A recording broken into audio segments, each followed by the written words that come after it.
क्या उम्मीद करते हैं कि एक पार्टी दो भाइयों को एक साथ टिकट देगी? मैंने वो भी है कि मैंने खेतों में काम किया है तो आपके पास आज सब कुछ है, फिर राजनीति की चाहत क्यों है? और घर पे आके मैंने चारा काटा है।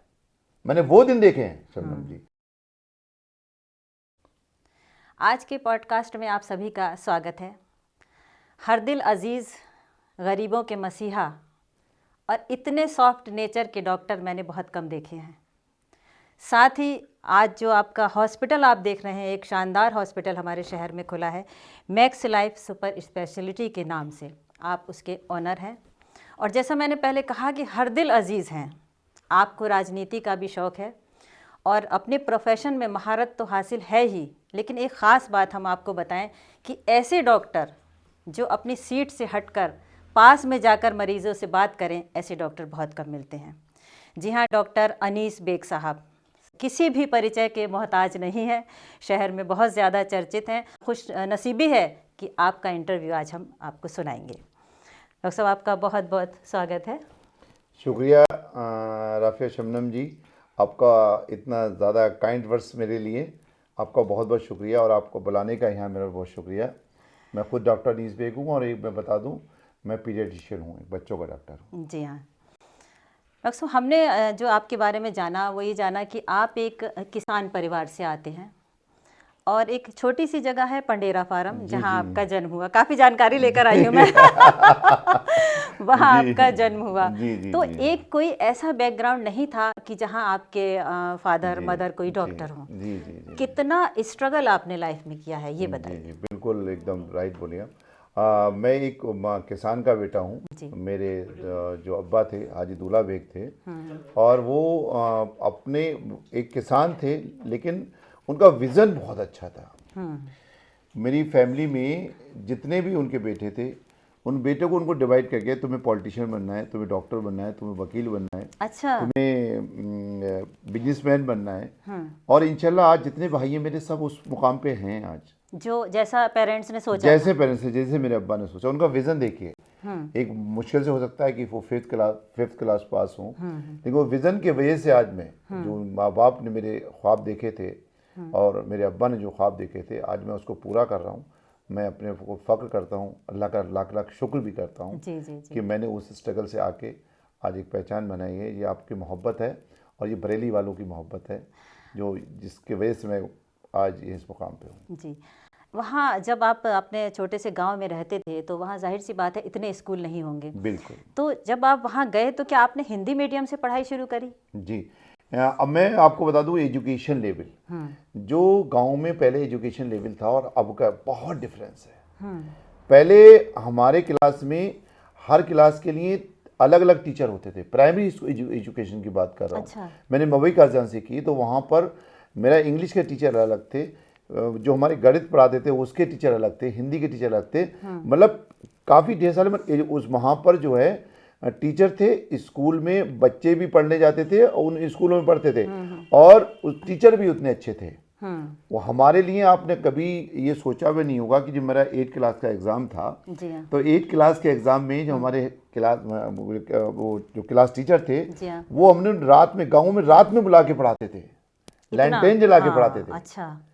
मैं बता रहा हूँ, वो रात में बुला के, आप यकीन करेंगे कि आज के ज़माने में जो प्राइमरी एजुकेशन है, प्राइमरी स्कूल के बच्चों को रात में बुला के पढ़ाएं या पेरेंट्स भेजें। हाँ। लेकिन हमारे पेरेंट्स भेजते तो हमने पढ़ा है उन्हीं स्कूलों में, उन्हीं स्कूलों से निकल के आए हैं। वही एजुकेशन थी। और अब एजुकेशन में और तब के एजुकेशन में फ़र्क देखिए, अब क्या हाल है प्राइमरी स्कूलों का हमारे। आज टीचर नहीं है, आज टीचर नहीं है। आज अगर क्लास 6 से लेके 8 तक किसी के स्कूल में तो एक टीचर है। हाँ, बिल्कुल। और पहले टीचर होते थे, है ना। और वही आज, मैं डॉक्टर में एक बात आ गई दिमाग में मेरे, जी जी। कि वही आज हमारे हॉस्पिटल का हाल है। आप कितने मेडिकल कॉलेज खोल लिए, कितने हॉस्पिटल खोल लिए, जी हाँ। लेकिन अगर डॉक्टर इलाज करने वाले नहीं होंगे इसमें तो क्या होगा। बिल्कुल। आज हमारे 300 बेडेड हॉस्पिटल का हाल देखिए। माननीय अखिलेश जी ने जो हमारा 300 बेडेड का हॉस्पिटल बना के दिया, आज इसका हाल क्या है। उसमें वेंटिलेटर चलाने वाले डॉक्टर नहीं है। वेंटिलेटर आके, आपने सुना होगा पेपरों में कि 20-20 वेंटिलेटर आके बेकार पड़े हुए हैं। जी हाँ। जी हाँ। वहाँ पे वार्ड ही चल रहे हैं, डॉक्टर नहीं है। जब डॉक्टर नहीं है तो कैसे तो चलेगा? कितने मेडिकल कॉलेज खोल लिए, कितने कॉलेज खोल लिए, कुछ नहीं हो कुछ नहीं हो सकता। सकता। आप कितने स्कूल खोल लीजिए, अच्छे टीचर होंगे, कुछ नहीं हो सकता। बिल्कुल। उस टाइम की जो आपका एज ग्रुप थी, जी तो शायद होता है ना, साथी बच्चे होते हैं, जी। तो क्या वो सब उसी मकाम पर है, सफल है जैसे आज आप सफल हैं? बहुत अच्छा क्वेश्चन पूछा है आपने। इसका मुझे लगता है कि इसको इस क्वेश्चन का जवाब दूं या ना दूं, लेकिन आपने पूछा, देना हाँ पड़ेगा जी, मुझे, बिल्कुल। क्योंकि वो मेरे दोस्त भी हैं, अभी भी बने हुए। अच्छा। कुछ मेरे स्कूल के दोस्त हैं, हम्म। कुछ मेरे कॉलेज के दोस्त हाँ हैं, हाँ। कुछ मेरे बरेली कॉलेज के दोस्त हैं, कुछ अच्छा। मेरी कोचिंग के दोस्त हैं, जी। कुछ मेरी मतलब वहां तक के दोस्त हैं, लेकिन शायद एकाध को छोड़ के और कोई नहीं पहुंच पाया उस मुकाम तक, डॉक्टर नहीं मिल पाया, ये कहीं जो, ना कहीं हाँ सफर बिल्कुल, हो गया। हाँ, ये जो एक बात है, तो हम इसको किस्मत तो नहीं कह सकते, जाहिर सी बात है, आपने स्ट्रगल की है और आप यहाँ तक पहुँचे हैं। तो जो आज किसी भी गांव की बात लें, आपके उसकी बात छोड़ दें, तो क्या आज भी वही माहौल है उन गांवों का जो कभी आपके ज़माने में होता, जो आपके साथी आज इस लेवल तक नहीं पहुँच पाए? क्या आज भी वैसे ही है गाँव? बिल्कुल नहीं है। और मैं एक बात बता दूं आपको, देखिए, आप कहीं से निकले हैं और आप किसी गांव से हैं, लेकिन आपके अंदर जब तक डेडिकेशन नहीं है, जब तक आपके अंदर लगन नहीं है, जब तक आपने सपने नहीं देखे, तब तक कुछ नहीं हो सकता। सपने पहले सच अपने होते हैं। सपने देखिए, सपने सच होते हैं। सपने सच होते, सपने देखिए हमेशा। मैं कहता हूँ, मैंने अपने बच्चों को भी ये सिखाया है कि सपने हमेशा बड़े देखिए। जब बड़े देखेंगे सपने, तब ये किसी मुकाम पे पहुंचेंगे। सपने हमेशा बड़े देखिए। मेरे अब्बा ने कहा, बेटा तुम्हें डॉक्टर बनना है। उस दिन से मैंने ठान लिया कि मुझे डॉक्टर बनना है और बहुत बड़ा डॉक्टर बनना है। तो मैंने सपने देखे और अल्लाह का लाख लाख शुक्र है, अल्लाह ने मेरी सुनी और मैंने मेहनत करी। क्योंकि सपने देखते हैं आप, अल्लाह मदद करता है, लेकिन मेहनत आप करते हैं। डेडिकेशन आपका होना चाहिए, मेहनत आपकी है। आप मेहनत ही नहीं करेंगे। मैंने बहुत मेहनत की है। मैंने 16-16 घंटे पढ़ाई की है, मैंने 12-12 घंटे पढ़ाई की है। मैंने वो भी है कि मैंने खेतों में काम किया है और शाम का आके पढ़ाई की है। मैंने वो भी दिन देखे हैं कि मैंने दिन भर बहेड़ी मेमजी कॉलेज में पढ़ने जाता था, 9th क्लास में, 10th क्लास में, मैंने वहाँ पढ़ाई की है और घर पे आके मैंने चारा काटा है। मैंने वो दिन देखे हैं शबनम जी। तो मैंने इतनी मेहनत की है। और चारा काट के भाईजान कहते थे कि जब चारा काट के फिर पढ़ने बैठता था। मैंने इतनी मेहनत की है। मेहनत के आगे, आपके डेडिकेशन के आगे, आप डेडिकेशन है और मेहनत आपने की और अल्लाह ताला आपके साथ में है। अल्लाह साथ में है तो आपको इंशाल्लाह कोई बनने से रोक नहीं सकता। तो आजकल के बच्चे अगर ये बहाना करें कि नहीं हम नहीं पढ़ सकते इतना, तो आपसे सीखना होगा कि बिना मेहनत के कुछ भी नहीं होता। मेहनत मेहनत मेहनत। बिल्कुल बिल्कुल। तो डॉक्टर साहब, हम लोग आपकी ज़िंदगी में झांकने की कोशिश कर रहे हैं और कोशिश कर रहे हैं कि जो हमारे दर्शक आपको देखेंगे, वो बच्चे ख़ास करके आपसे प्रेरणा लें। और अब तो खेतों में काम करने का नहीं है, आपने एक वक्त था जब आपने खेतों में काम किया था। हम लोग तो आजकल अपने बच्चों को बड़ा फैसिलिटीज़ दे रहे हैं, तो और भी आगे जाने का मौका है। आपके जो बड़े भाई हैं सुल्तान बेग साहब, वो विधायक रह चुके हैं, तो आपके पास आज सब कुछ है, फिर राजनीति की चाहत क्यों है? देखिए, ऐसा है ना, हमारे वाले साहब ने कहा था कि वो तो ये नेता बनना है, तो वो नेता बन गए। हाँ। तो ये डॉक्टर बनना, तो वो डॉक्टर बन जी गए। हाँ। ठीक है।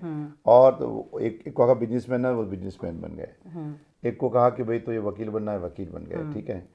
अब मैं राजनीति में आया, मतलब राजनीति में पहले मैं यहाँ पर आया, अपना मेरा नेचर है, असल में नेचर है। अब उसको लोग हम्बल कहते हैं, मैं पता नहीं क्या कहते हैं, कि मेरा नेचर है लोगों से जुड़ने का। मेरे लोगों से नेचर है लोगों से प्यार करने का। मेरा नेचर लोगों से मोहब्बत करने का। मैं किसी को डांट नहीं सकता, अगर कोई गलती भी ना हो तब भी मैं उसको बर्दाश्त कर जाता हूँ। मुझे गुस्सा बहुत कम आता है, तो मैं किसी से डांटता नहीं, किसी को जोड़ता रहता हूँ। जोड़ने का, किसी को परेशान है उसकी मदद करने की कोशिश करता हूँ। और यही मैं जब बरेली में आया 2004 में, बेग हॉस्पिटल खोला मैंने, तो मैं लोगों से जुड़ता गया। अच्छा। और लोगों ने, जो पॉलिटिकल लीडर ने उसको देखा और मुझे टिकट दे दिया, यहाँ लड़ा दिया। मैंने मना किया स्टार्टिंग में कि मैं पॉलिटिक्स में नहीं जाऊँगा, आप समझिए मेरी बात को, पॉलिटिक्स में नहीं जाऊँगा। लेकिन उन्होंने कहा नहीं, आपको आना है। तो क्योंकि हम लोगों ने बहुत करीबी से भाई को लड़ाया था और हम लोग पॉलिटिक्स के गुड़ भाग तो जानते ही हैं, तो हमने बहुत लड़ाया और हमने जिताया भी उनको। 3 बार के एमएलए रह चुके हैं वो। हाँ। और उसके बाद में फिर वही जुड़ाव, लोगों से पब्लिक का प्यार, वही जुड़ाव और लोगों की मोहब्बत और समाज सेवा जो मैंने एज ए डॉक्टर की, वही चीज़ मुझे पॉलिटिक्स की तरफ लेके गई। समाज सेवा की भावना लेकर आप राजनीति में आ रहे हैं। आप चूँकि चाइल्ड स्पेशलिस्ट हैं तो इस टॉपिक पर बात हम अगले इंटरव्यू में आपकी करेंगे। बात अब राजनीति की छिड़ गई है तो आखिर तक राजनीति पर ही बात करेंगे हम। आपके समाजवादी पार्टी से आप जुड़े हैं और आपके जो भाई हैं वो भी समाजवादी पार्टी से जुड़े हैं। क्या उम्मीद करते हैं कि एक पार्टी दो भाइयों को एक साथ टिकट देगी? देखिए ऐसा है ना, मैंने पहले तो मैं बता दूं आपको अपने क्या चाइल्ड स्पेशलिस्ट हैं, तो इसकी बात बाद में करेंगे। मैंने एक बात आपको क्लियर कर दूं जी कि आई लव माई प्रोफेशन। ठीक है। मैं एक पीडियाट्रिशियन हूँ, एक बच्चों का डॉक्टर हूँ, और मैंने इसके लिए बहुत लड़ाई लड़ी और बहुत मतलब मेहनत की है मैंने। तो सबसे पहले मैं पीडियाट्रिशियन हूँ, एक बच्चों का डॉक्टर हूँ। आई लव माई प्रोफेशन, मैं अपना प्रोफेशन कभी नहीं छोड़ूंगा। जहाँ तक पॉलिटिक्स की बात कही और मैंने अखिलेश जी की बात कही, तो पिछली बार भी दोनों भाइयों का टिकट हो गया था। अच्छा। पिछली बार भी दोनों भाइयों को टिकट, अखिलेश जी ने खुद कहा था कि दोनों भाई को लड़ाऊंगा मैं, लेकिन किसी कारणवश हो सकता है कि उनके वो राष्ट्रीय अध्यक्ष हैं हमारे, उनका डिसीजन सर्वोपरि है। जैसा वो डिसाइड करेंगे वैसा हम करने को तैयार हैं। अगर वो एक को लड़ाएंगे तो एक लड़ेंगे और दोनों को लड़ाएंगे तो दोनों लड़ेंगे। तो ऐसा कभी दिमाग में नहीं आता कि अगर एक भाई समाजवादी में है तो क्यों ना हम किसी दूसरी पार्टी में आजमा के देखें? नहीं, मेरा तो नहीं आता, उनका क्या आता है मैं नहीं जानता, लेकिन मैं जो है अपनी पार्टी के साथ में हूँ और मुझे राष्ट्रीय अध्यक्ष श्री अखिलेश यादव जी बिल्कुल बाई नेम जानते हैं और बाई चेहरे से पहचानते हैं मुझे, मेरे घर पे आ चुके हैं। तो मैं उस राष्ट्रीय अध्यक्ष जी को, वो भी हम्बल है मेरी तरह, जैसे डॉक्टर अनीस बेग हम्बल है, वैसे मेरे राष्ट्रीय अध्यक्ष श्री अखिलेश जी यादव जी भी बहुत हम्बल हैं। और वो मेरे घर पे आ चुके हैं। एक बार मैंने कहा चलिए तो वो आ गए मेरे कहने से। बड़ी बात है। एक बार घर पे, और घर पे रह भी देखे होंगे आपने, तस्वीर भी देखी होगी आज अमर उजाला में। तो वो एक कहने पे जो मेरे आ सकते हैं तो मैं कैसे छोड़ सकता हूँ? मैं छोड़ नहीं छोड़ सकता। मेरा बाय प्रोफेशन में डॉक्टर हूँ और मेरा शौक है लोगों की सेवा करना और मेरा शौक है पॉलिटिक्स। ऐसे भी तो कहा मैं जा जरूरी नहीं है कि मैं लड़ाएंगे तभी मैं रहूंगा पार्टी में, अगर नहीं लड़ाएंगे तब भी मैं लड़ाऊंगा, जिसको लाएंगे उसको लाएंगे। लेकिन ये इलेक्शन बहुत इंपॉर्टेंट है, इसलिए उनको भी सोच समझ के टिकट देना पड़ेगा। और उसमें डॉक्टर अनीस बेग कहीं पर भी अगर फिट होते हैं तो मैं उनकी पार्टी के लिए, उनके लिए हमेशा खड़ा हूँ और लड़ने को भी तैयार हूँ। राजनीति की बात हम लोग कर रहे हैं तो आजकल जो राजनीतिक परिवेश हम लोग देख रहे हैं जी, सीधे शब्दों में कहें कि एंटी मुस्लिम राजनीति चल रही है जी। एक सभ्य नागरिक होने के नाते, एक डॉक्टर होने के नाते जो समाज में माहौल है उसे आप किस नज़र से देख रहे हैं? देखिए, हिंदुस्तान एक सेकुलर मुल्क है और हमारा हिंदुस्तान इतना खूबसूरत मुल्क है कि मैं बाहर कंट्री में बहुत गया हूँ। 4-5 कंट्री तो मैं ज़्यादा नहीं कहूँगा, 5-6 कंट्री में तो मैं घूमा हूँ। लेकिन जो माहौल हिंदुस्तान का है, हमारा बहुत अच्छा माहौल है, हमारा मुल्क बहुत अच्छा है और हम लोग अपने मुल्क से प्यार करते हैं, मोहब्बत करते हैं। और जहाँ तक परिवेश की बात है, आजकल चल रही है, नफरतों की बात चल रही है, आप यकीन रखिए कि 80% लोग आज मोहब्बत करते हैं एक दूसरे से। 20% की किसी कम्युनिटी के लोग हों, चाहे आपकी कम्युनिटी हो, चाहे मेरी कम्युनिटी हो या दूसरी कम्युनिटी हो, वो लोग कट्टरवादी होते हैं। लेकिन 80% लोग आज भी एक दूसरे से मोहब्बत करते हैं, एक दूसरे से जुड़े हुए हैं। और उन्हीं 80% के लोग से आज हिंदुस्तान सबसे अच्छा देश है हमारा। अच्छा, अभी आप देख लीजिए कितने लोग हैं, तो अभी समाजवादी पार्टी 40 सीटें जीती। लोग बतेरे कहते हैं कि ऐसा हो जाएगा, वैसा क्या होगा, 400 सीटें पार हो जाएंगी, क्या होगा क्या नहीं होगा।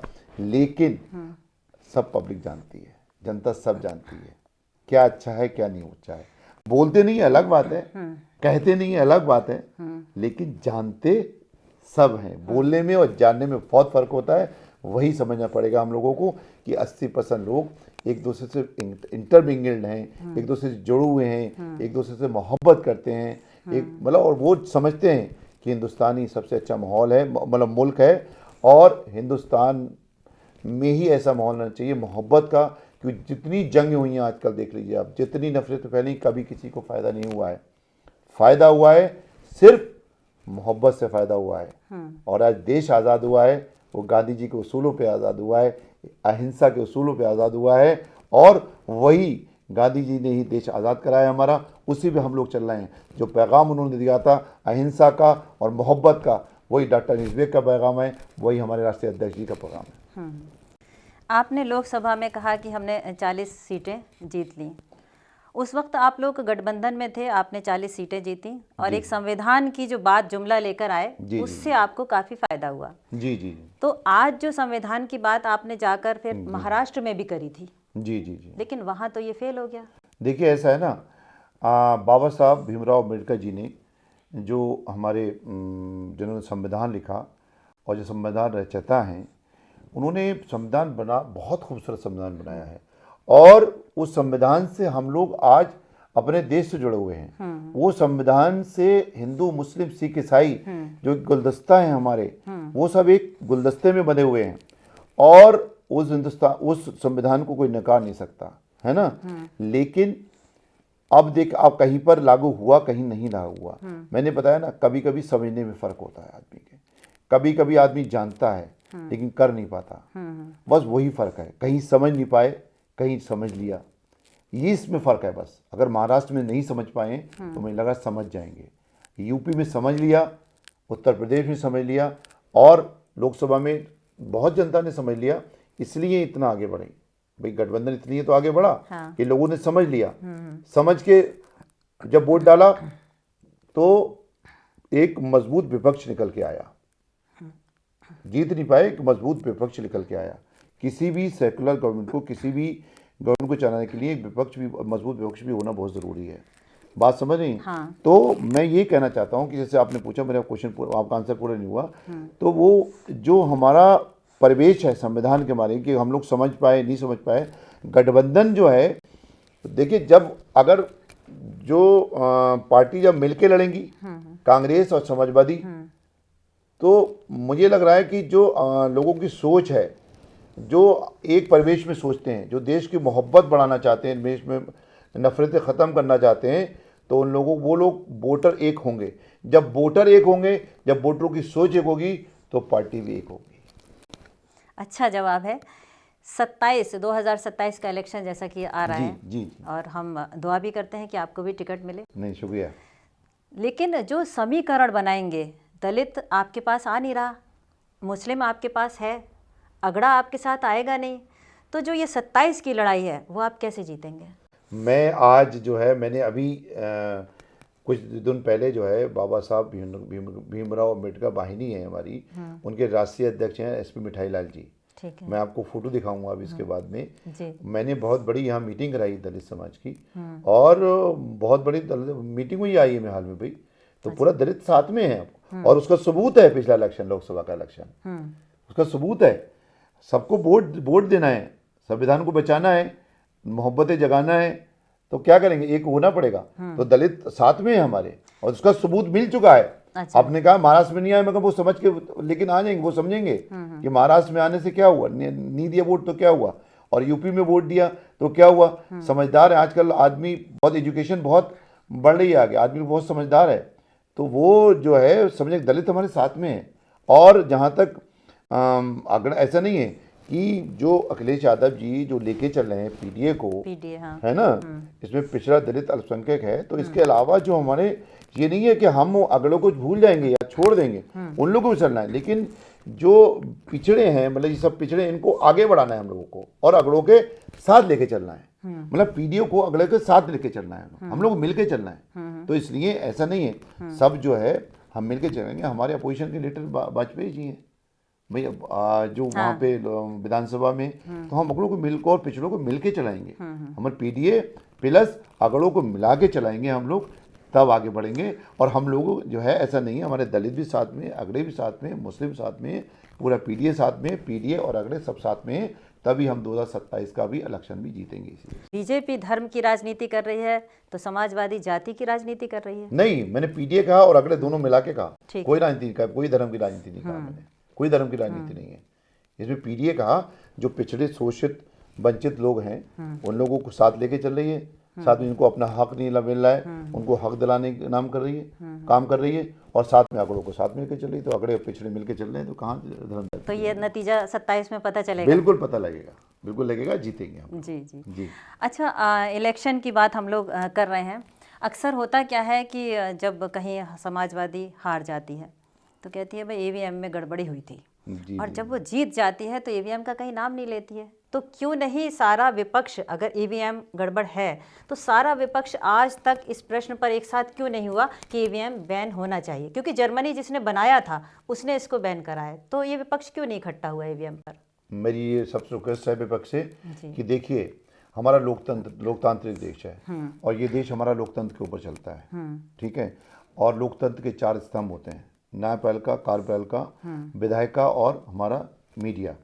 अब इसमें विधायिका मेन है कि वही कानून बनाती है न्यायपालिका के लिए और उसके ऊपर कार्यपालिका काम करती है ना। तो अगर आपको विधायिका में जो है कहीं पर भी कोई शक है या शंका है, अब विधायिका को कौन बनाते हैं? विधायिका को वोटर बनाता है, पब्लिक बनाती है। अगर पब्लिक के दिमाग में कहीं कोई शक है किसी चीज को लेके, अगर पब्लिक के दिमाग में किसी ईवीएम को लेके शक है, तो ये हमारे न्यायपालिका का और कार्यपालिका का ये फर्ज बन जाता है कि उस पर सोचे समझे कि भाई उस पर कॉन्फिडेंस नहीं रहा हमें। और विधायिका क्या है? कॉन्फिडेंस, मतलब जब हम वोट डालने जा रहे हैं तो कॉन्फिडेंस के साथ जा रहे हैं कि हमारा जहाँ जो वोट पड़ रहा है सही पड़ रहा है, वही पड़ रहा है। हाँ। तो हमें एक कॉन्फिडेंस होना चाहिए कि हम वोट सही डाल रहे हैं, हमारे सही जगह जा रहा है। अब वो कंफ्यूज है, अब वोटर कंफ्यूज है, तो जब वोट दे, अब वही विधायिका बना रहा है और हमारा लोकतांत्रिक देश है, लोकतंत्र का एक स्तंभ है विधायिका। तो हमें सोचना चाहिए ये, और हमारे कार्यपालिका को, न्यायपालिका को सोचना चाहिए कि ऐसा कोई ऑप्शन लेके आए या पार्टियों को मिला के बिठा लें, या तो उन पे कॉन्फिडेंस जगा दें पब्लिक के और नेताओं के ऊपर या पब्लिक के ऊपर कि हाँ ईवीएम सही है। अगर कॉन्फिडेंस नहीं आ रहा है तो मेरे हिसाब से ईवीएम बंद होना चाहिए और बैलेट पेपर से वोट। जी, बहुत अच्छा जवाब डॉक्टर साहब हमारा दे रहे हैं। अभी फिलहाल एक पूरे राजनीतिक व्यक्ति लग रहे हैं, अभी डॉक्टर अलग हैं। अभी आपने कहा कि हम लोग सबको साथ लेकर चल रहे हैं, तो जो आपकी पार्टी पर टैग लगा है वो ये लगा है कि आप लोग मुस्लिमों के वोट पर राजनीति कर रहे हैं। अब जब ये हमने मान लिया और सबको पता हो गया कि मुस्लिम सिर्फ समाजवादी के साथ जाता है, तो जो दूसरा बहुसंख्यक समाज है उसे अपने साथ आप कैसे लाएंगे? नहीं, क्यों हमारा क्यों है? जब हमारा देश एक है, जब हमारा संविधान एक है, जब लोकतंत्र एक है हमारा, तो हम अलग की सोचे ही क्यों? ये तो जो दूसरे लोग से वो सोचते हैं, हम क्यों सोचे? हम सबको मिला रहे हैं। हम सोच रहे हैं मुस्लिम हमारे साथ में, हमारा पूरा पीडीए साथ में, हमारे जो बहुसंख्यक समाज है वो हमारे साथ में। हम तो कह ही नहीं रहे, जो सोचे जो कह रहे हैं टैग हम थोड़ी लगा रहे हैं, टैग वो लगा रहे हैं कि वोट नहीं मिल रहा है इनको। हम क्यों टैग लगा रहे हैं? हम तो सबको साथ लेके चलेंगे, सबको साथ लेके, बिल्कुल 100% सबको साथ लेके चलेंगे। सबका साथ सबका विकास हम भी करेंगे। मतलब ये बीजेपी का नारा आप लोग चुरा लेंगे? नारा नहीं, मतलब सबको साथ लेके चलेंगे, सबको साथ लेके चलेंगे हम लोग। हमारा मकसद ही यही है, सबको एक रखें और सब लोग देश की तरक्की में, एक हमारा बहुत खूबसूरत लोकतांत्रिक देश है, इसको आगे बढ़ाने में काम करें। सब जितने भी लोग हैं, चाहे अल्पसंख्यक समाज से हो, चाहे दलित समाज से हो, चाहे पिछड़े समाज से हो, चाहे बहुसंख्यक समाज से हो, चाहे अगड़े हो, पिछड़े हो, दलित हो, मुस्लिम, सबके साथ चलेंगे, सबके साथ चलेंगे। राजनीति में पूरे आप परिपक्व हैं और ये कुछ कहने की ज़रूरत नहीं है, क्योंकि आपके भाई भी विधायक रह चुके हैं और आप भी इंशाल्लाह बनेंगे ज़रूर। अब जब एक डॉक्टर हमारे साथ हो और बच्चों की बात ना हो, वो भी बाल रोग विशेषज्ञ हमारे साथ हो और मौसम भी ठंडा हो, तो एक सवाल तो बनता है डॉक्टर साहब, जैसा ठंड का मौसम चल रहा है, छोटे छोटे बच्चे आपके पास आते हैं, मैंने देखा है आपने बड़े बड़े क्रिटिकल केस जो हैं वो सॉल्व किए हैं। तो इस वक्त जो छोटे बच्चे हैं उनको क्या सावधानी बरतना चाहिए? हमारे यहाँ पर मैं पहले भी कह चुका हूँ कि देखिए, सरकार कोई भी हो, है ना, और सब देश के फायदे के लिए बात करते हैं। मतलब डिफरेंसेस हमारे अलग हो सकते हैं, मैं समाजवादी पार्टी से हूँ, कोई बीजेपी से है, लेकिन सब लोग हम अच्छा ही सोचते हैं। चाहे हमारे माननीय योगी आदित्यनाथ जी की सरकार हो, प्रधानमंत्री हमारे माननीय मोदी जी हैं, लेकिन सब अच्छा ही सोचते हैं, देश के लिए अच्छा सोचते हैं, लोगों के लिए अच्छा सोचते हैं, ये हमें मानना पड़ेगा। और कोई भी पॉलिसी गवर्नमेंट की हो पिछली, उसको आगे सरकार को जो अच्छी पॉलिसी है उनको बढ़ाना चाहिए, और ये गवर्नमेंट बढ़ा रही है ना। इसी सिलसिले में मैं कहना चाहता हूँ कि जो हमारा इम्यूनाइजेशन का प्रोग्राम है, जो बच्चों को इम्यूनाइजेशन प्रोग्राम है, तो बड़े खूबसूरती से आज गवर्नमेंट आगे बढ़ा रही है। अच्छा। और लेकिन हम लोग हैं, जनता है कि हम लोग जो है उस पर अमल नहीं करते, इसलिए prevention is better than cure. 10 बीमारी ऐसी हैं कि जिससे हम बच्चों को बचा सकते हैं। सबसे पहले मैं कहूँगा आप प्रिवेंट करिए। अच्छा। अपने इलाज की बात करिए, मैं प्रिवेंशन की बात करूँ, हो ही ना बीमार हो ही ना। हाँ। अभी कोरोना फैला, कितना हाहाकार मिला, सबने अपने अपने खोए, रिश्तेदारों को खोया, किसी ने भाई को खोया, बुरा मंजर था। और उसको कोरोना वैक्सीन आया तो कितना लोग खुश हुए। उसी की तरह 10 बीमारियों को लड़ने के लिए आपको टीके हैं। अच्छा। जो अब भी नहीं लगवा रहे हैं माँ बाप, फ्री सरकार लगा रही है, तब भी नहीं लगवा रहे हैं। क्यों नहीं लगवा रहे हैं भाई? कौन कौन आज पोलियो कहाँ है बताओ? अच्छा मुझे आप, हाँ, पोलियो खत्म हो गया। खत्म हो गया पोलियो। अब पोलियो के खिलाफ कितने लोग इकट्ठे हुए कि पोलियो की दवाई पी लोगे तो वो नपुंसक हो जाएगा, बच्चे नहीं होंगे। पोलियो की दवाई को तो ये हो जाए, कितने अफवाहें फैली। लेकिन सही था वो सब कुछ? सही था। हाँ, इलाज लोगों ने, हाँ, हम लोगों ने मोटिवेट किया, अच्छे लोग मोटिवेट किया। ऐसी गवर्नमेंट हमेशा पब्लिक की सोचती है, ऐसा नहीं है। तो आज इम्यूनाइजेशन अगर 10 बीमारी ले लो आप, चलो डिप्थीरिया ले लो, हाँ, टिटनस ले लो, काली खांसी ले लो, ठीक है ना, साथ में दिमागी बुखार का टीका ले लो, है ना, साथ में जो है आपका निमोनिया का टीका ले लो, रोटा डायरिया टीका ले लो, डायरिया का टीका ले लो, इन्फ्लुएंजा का टीका ले लो, है इन्फ्लुएंजा जो चिकन इन्फ्लुएंजा टीका होता है, साथ में चिकन पॉक्स का टीका है, टाइफाइड का टीका आ गया, है ना, दिमागी बुखार का टीका अभी भी गवर्नमेंट ने लगवाया है, वो टीका आ गया। 10 बीमारियां जिससे बच्चे को सेव कर सकते हैं। तो भाई लोगों, आपके बच्चों को एक हमने देखा है माँ बाप को तड़पते हुए, बीमारी डिप्थीरिया जैसी बीमारी हो जाती है डीपीटी की ना लगाने से, कितना माँ बाप को होता है। लेकिन वही माँ बाप से कहना चाहता हूँ कि अगर आप टीका लगवा लेते तो वो डिप्थीरिया नहीं होती, आपका बच्चा नहीं जाता। अगर वही अगर मेनिंजाइटिस का टीका लगवा लेते, दिमागी बुखार, तो आपका बच्चा नहीं जाता। इसलिए आप लोगों से हाथ जोड़ के मेरी रिक्वेस्ट है कि आप बच्चों को टीकाकरण ज़रूर कराएं, या तो प्राइवेट में कराएं, प्राइवेट में आ जाएं। लेकिन अगर सरकार में भी गवर्नमेंट फ्री टीकाकरण करा रही है, prevention is better than cure. और साथ में अपने नन्हे बच्चों को, मैं भी बहुत प्यार करता हूँ अपने बच्चों को, कि नन्हे मन्ने बच्चे होते हैं, तो मैं क्योंकि बच्चों का डॉक्टर हूँ, उनको हमेशा सेफ रखें, अच्छे से खाना दें, बहुत अच्छे से सफाई रखें, उनकी सफाई सुथराई बहुत ज़रूरी है बच्चों की, अच्छा इन्वायरमेंट देना बहुत ज़रूरी है, मोरल वैल्यूज़ वो देना ज़रूरी है बच्चों को, और साथ साथ एक अच्छी सेहत देना बहुत ज़रूरी है, कि सेहत नहीं तो कुछ नहीं। इसलिए आप अपने लोगों का भी ख्याल रखें, आप भी सेहतमंद रहिए। एक सेहत के ऊपर हमेशा बोलता हूँ मैं, चाहे बच्चों की सेहत है, चाहे आपकी सेहत हो, चाहे मेरी सेहत हो।